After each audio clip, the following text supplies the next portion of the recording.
If you're listening to this, it's already too late. The village knows you're here. I don't know how it does, but it always knows. I'm not supposed to be telling you this. Hell, I shouldn't even be thinking about it, but I can't keep quiet anymore. My name's not important, not yet. What matters is what I found, or maybe what found me. A few weeks ago, I stumbled across a post on X, buried in a thread no one was meant to see. Some shaky-handed user claimed they'd escaped a place that doesn't exist on any map. A village, they called it. Quaint, cozy, the kind of place you'd see on a postcard, with cobblestone streets and warm lights glowing in cottage windows. But the air there, it smelled of pine and decay, like something rotting just beneath the surface. I laughed it off at first. Another creepypasta, right? But then I found the journal, hidden in a box of junk at a thrift store, its pages brittle and stained. The words inside matched the post. Same village, same dread. I should have burned it, but call me an idiot, I had to know. I dug deeper, and now I'm paying for it. Shadows move in my apartment at night. Whispers crawl through my phone. This village isn't just a story.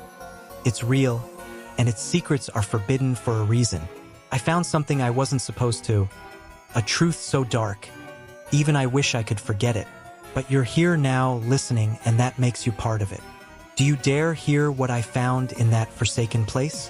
This village shouldn't exist, but it does, and it's waiting for you. Tucked away in a forgotten corner of the world, deep in a mountain valley where the mist clings like a second skin, it sits. Picture it. Cobblestone streets polished by time, cottages with ivy curling up their walls, and locals who smile just a little too long. It's the kind of place you'd stumble into and think, why isn't this on every travel blog? But then you notice the silence. No birds sing, no dogs bark.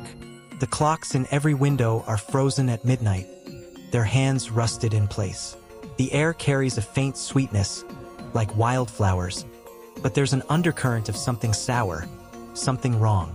I found it because of that X post I mentioned, the one from a user who called themselves Lost Wanderer 93. They swore they'd been there, described the village in vivid detail before their account went dark. I checked every map, every archive, nothing. This place was erased, scrubbed from records decades ago, like someone didn't want it found. But I did find it, and now I can't unsee it. Some of you in the comments already know this place feels wrong, don't you? You've seen the posts, the whispers about a village that traps those who enter. There's a reason no one talks about it openly. They're scared of what it does to those who know. I'm going to tell you 3 stories from this cursed place, each one darker than the last. They're not just tales, they're warnings, etched in the words of those who learned the truth too late. The village has rules, secrets, and a hunger that never sleeps. If you're still listening, you're already closer to it than you should be. Let me tell you about the first soul who crossed its borders and never came back the same. He thought he'd found safety. He was wrong. His name was Ethan, a hiker with a battered backpack and a stubborn streak, chasing trails through the mountains when a storm hit hard. Rain lashed down like knives, thunder shaking the earth. Soaked and half-blind, he stumbled onto a dirt path that wasn't on his map. It led to the village, glowing like a beacon through the mist. Cottages lined the streets, their windows warm with amber light, and the smell of fresh bread wafted through the air. Ethan let out a shaky laugh, thinking he'd dodged disaster. A local, an old man with a too-wide smile, waved him toward an inn.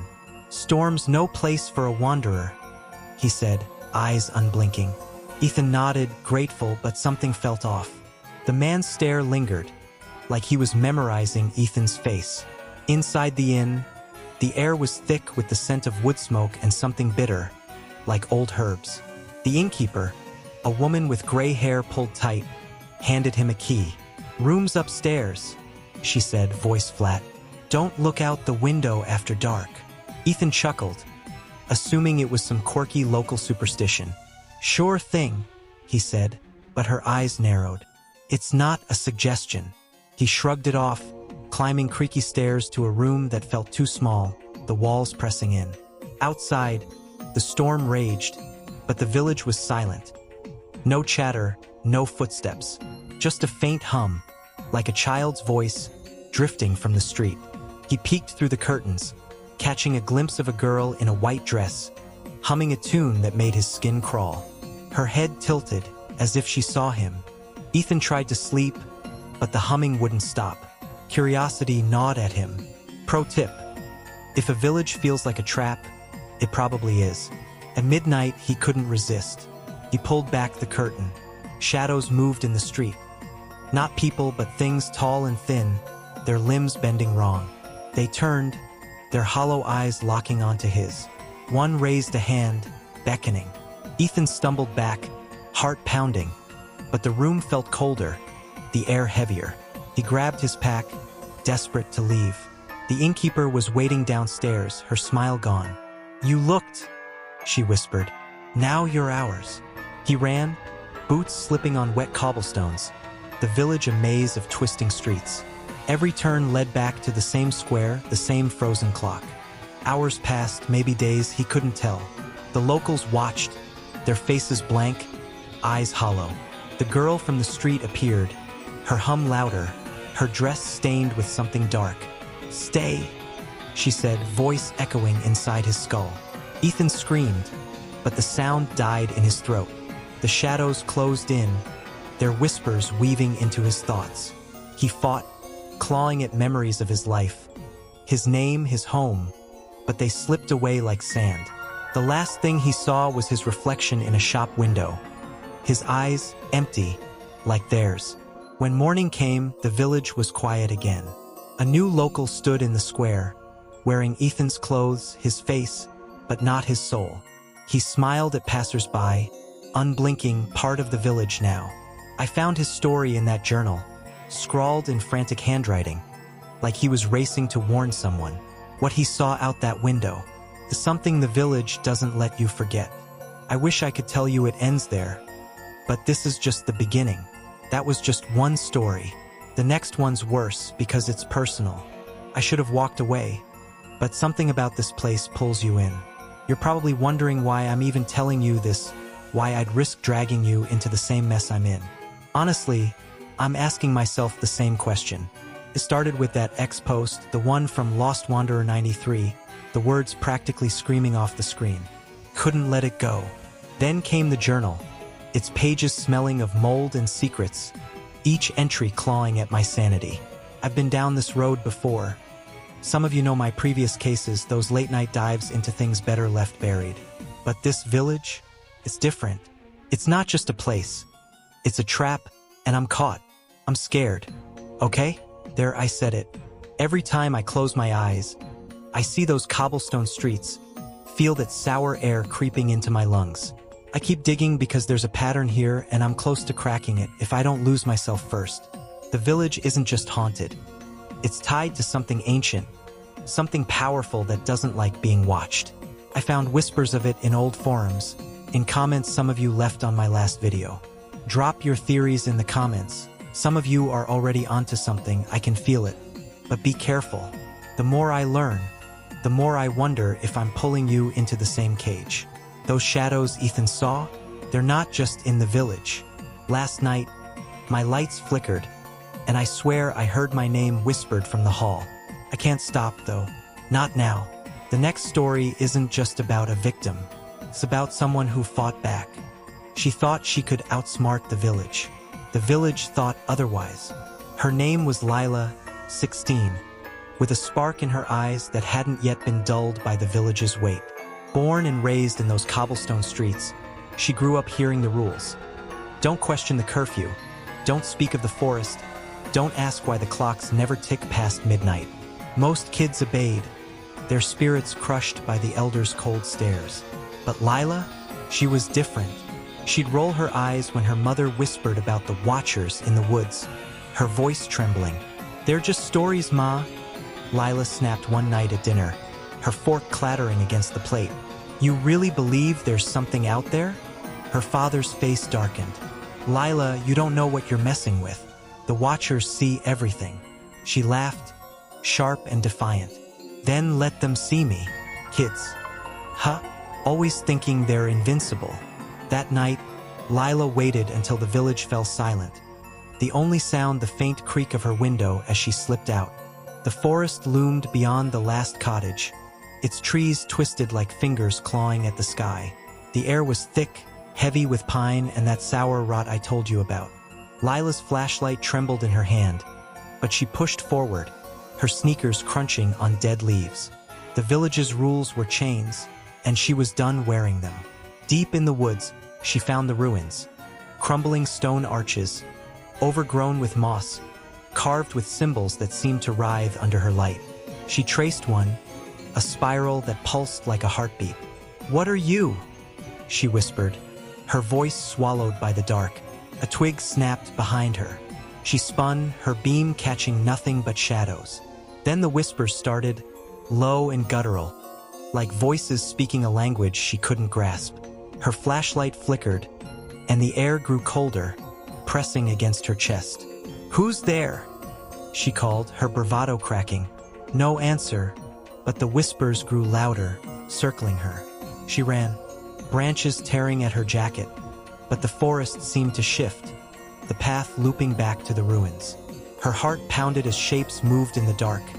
Tall, thin, their limbs bending wrong, just like Ethan saw. The Watchers, their eyes glowed faintly, not with light but with hunger. Lila screamed, her voice echoing through the village, waking no one. The locals never stirred. They knew better. She stumbled back to the ruins, tripping over a root. The carvings glowed now, red as blood, and the whispers became a command. "Join us." Lila clutched her head, fighting the voices worming into her thoughts. "No!" she shouted, but her memories, her mother's laugh, her father's stern voice, began to fade. The Watchers closed in, their hands cold as they brushed her skin. She saw her reflection in a puddle, her eyes, once bright, now hollow, her face twisting into something not quite human. The village didn't just punish her, it claimed her. By dawn, she was gone, but the villagers weren't surprised. A new shadow stood at the forest's edge, tall and wrong, watching the cottages with unblinking eyes. Lila was one of them now, bound to the village forever. I found her story in the journal, tucked between Ethan's pages, written in a hand that shook like it was fighting to remember. The ruins she found? They're older than humanity, and they're still awake. I can't tell you what those carvings mean, not yet. The journal hints at something bigger, something the village guards with blood. Lila thought she could break free, but the village always wins. That's 2 stories down. The last one's the worst, and it's why I'm telling you this now. The more I learned, the more I felt it watching me. I'm not just telling you stories to scare you. I'm warning you because I'm in too deep, and now you might be too. Ever since I found that X-post and the journal, things haven't been right. My phone buzzes at night, no caller ID, just whispers, low, garbled, like they're coming from somewhere else. Last week, I saw a shadow in my hallway, tall and wrong, gone when I blinked. I'm not imagining this. The village knows I'm talking, and it doesn't like it. You're listening, so it might know you too. Don't believe me? Check your windows tonight. Tell me you don't feel it. Some of you get it. I saw your comments on my last video, calling this place a trap. Like that one commenter said, "Never trust a village with no Wi-Fi." Yeah, you nailed it. But it's more than that. The village isn't just cursed. It's a piece of something bigger, something that's been here longer than us.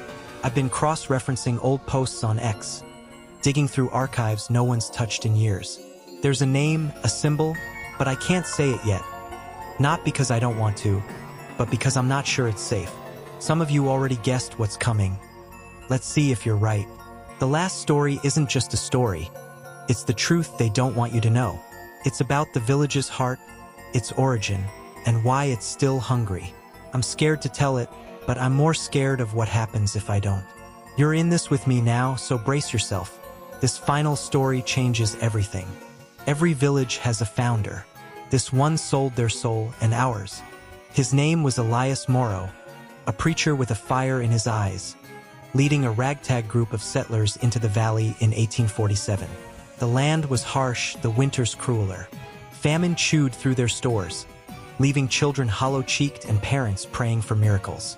Elias's diary, tucked in that journal I found, tells the story in his own words, ink smudged like he wrote through tears. "The Lord has forsaken us," he scrawled. But another answered. Out in the forest, where the trees twisted like broken bones, he found the ruins. Those same stone arches Lila stumbled into. The carvings glowed under the moon, whispering promises of plenty. Elias, desperate, listened. "I knelt before the altar," he wrote, and it spoke. It had no face, no form, but its voice was thunder in my blood. It offered salvation for a price. He didn't name it, not then. Guess village pride means something else here. Huh? Elias agreed to its terms, carving his vow into his arm with a knife, blood dripping onto the stones. The next day, the fields bloomed, unnatural and lush. The villagers ate, laughed, praised Elias as their savior. But the diary's tone shifts, the words jagged. "It hungers," he wrote. "It demands more than I can give." The entity wasn't satisfied with his blood. It wanted souls. At first, it was small things. Missing livestock, a child's fever that wouldn't break. Then the villagers changed. Elias described them turning on each other, eyes empty, like Ethan's, like Lila's. "Mary, my sister, accused her neighbor of theft," he wrote. "By nightfall, they dragged her to the square. I tried to stop them, but their hands were cold, their voices not their own." The diary trembles here, ink splattered. "I saw it in their faces, the thing from the ruins. It's in us now." The villagers held rituals, offering strangers who wandered too close, their screams muffled by the forest. Elias tried to resist, but the entity's voice was relentless, clawing at his mind. "I am its servant," he confessed, "and I am damned. One entry haunts me most. The Watchers are born of us," he wrote. "They walk among us, wearing our kin's faces. I see my daughter in the shadows, but she is not my daughter." The village turned inward, neighbors betraying neighbors, families tearing themselves apart. Elias locked himself in the church, scribbling by candlelight. "I thought I saved them," he wrote, "but I cursed them. The ruins are its heart, and it will never let us go." His final entry is a plea. "If you read this, burn it. Don't come here. It knows your name." The pages end there, torn and stained, but the story doesn't. The entity still lives in those ruins, feeding on anyone who enters the village. Ethan saw it in the shadows. Lila felt it in the carvings. I found whispers on X. Old posts claiming the Moro bloodline still lingers, hiding in plain sight, enforcing the curse. They're the ones who smile too long, who watch from the edges of the square. I know the entity's name, or I think I do. It was scratched into the journal's cover, faint as a whisper, but saying it might summon it, and I'm not that reckless. Yet, the village was supposed to be a haven, a place of hope. Elias wanted to save his people, but he damned them instead, trading their souls for a harvest that never stops hungering. The contrast is sickening. A man of faith, broken by his own deal, and a village that looks like paradise but smells of death. I can still hear his words, that shaky desperation, begging me to stop. But I can't. The ruins are awake, and the village is waiting. Now you know the truth, but what do we do with it? 3 stories, 1 truth. The village isn't done with us. Ethan, Lila, Elias, they all fell to it, sucked dry by a place that looks like heaven but feels like a grave. I've been turning their stories over in my head, trying to make sense of it, but the pieces don't fit neatly. The village's curse isn't just a ghost story. It's a machine, grinding down anyone who gets too close. And now we're close, you and me. I keep asking myself, who's still there, keeping the curse alive? Elias's bloodline, the Moros, they're out there, aren't they? Smiling in the square, watching with those unblinking eyes. What about the entity in the ruins? Is it a demon, a god, or something we don't have a name for? I'm not sure I want to know, but I can't stop wondering. There's more I haven't told you, because I'm not sure you're ready. The journal has pages I haven't shared, sketches of symbols that make my head hurt to look at. I found an X post last night. Some user claiming they saw a figure in their yard after reading about the village. Coincidence? Maybe. But you've seen the comments on my videos, the ones saying, "I felt it too." Check the X posts I mentioned. You might find something I missed, some clue about the Morrows or the ruins. Just be careful. The more we dig, the more it feels like the village is digging back. Ethan looked out a window, Lila touched a carving, and Elias made a deal and we're talking about it, inviting it in. What's next for us? Let's talk about what this means for us now. The village isn't just a place. It's a warning. It's still out there, crouching in that misty valley. Its cobblestone streets gleaming under a moon that never sets. Ethan, Lila, Elias, they're not just stories. They're proof the village doesn't let go. I've been sitting here, spilling its secrets, and every word feels like a step closer to its edge. I'm scared, all right? Scared that telling you this has painted a target on my back. Maybe on yours too. The journal's on my desk. Its pages heavier each time I touch them. Those X posts I found? Some of them vanished this morning, like someone's scrubbing the truth. But you've heard it now, and that makes you part of this. The village knows. Thanks for sticking with me through this. You're braver than I am, or dumber. Take your pick. If I disappear, you know why. The Morrows are still there, guarding the ruins, feeding that thing whatever it is. It's not done, and neither are they. You need to stay vigilant. Check your locks, your windows, your shadows. Share this with anyone who'll listen, warn them. Drop your theories in the comments. Some of you are already piecing it together. I saw one post on X saying the carvings move if you stare too long. Is that true? Tell me. We're in this together now, and I need to know what you find. I keep thinking about Elias's last words. It knows your name. Last night, my phone buzzed again. No number, just that whisper, low and wrong. I'm trying to be strong, but wait, did you hear that? A knock. It's my door. It's late, too late for visitors. If you hear a knock tonight, don't answer. It might be them. I have to go. You made it through. But are you brave enough for what's next? I'm still shaking from that knock. But you're the real heroes for sticking with me through this nightmare. The village is out there, and now you know its secrets. Or at least some of them. I can't thank you enough for joining me on this dive into the dark. You've seen the X posts, the comments. Some of you are already detectives, piecing together what I missed. Don't be like that one commenter who said they'd visit the village. Yikes, bad idea. Tell me in the comments. Would you visit that place knowing what you know now? Drop your theories, your guesses about the Morrows, the ruins, that thing in the shadows. I read every one, and I need your help to keep digging. There's more out there. Subscribe or you'll miss it. I'm already chasing leads on other cases, stories that make this one look tame. For more truths they don't want you to know. Keep your eyes open, your doors locked, and your comments coming. We're not done yet, not by a long shot.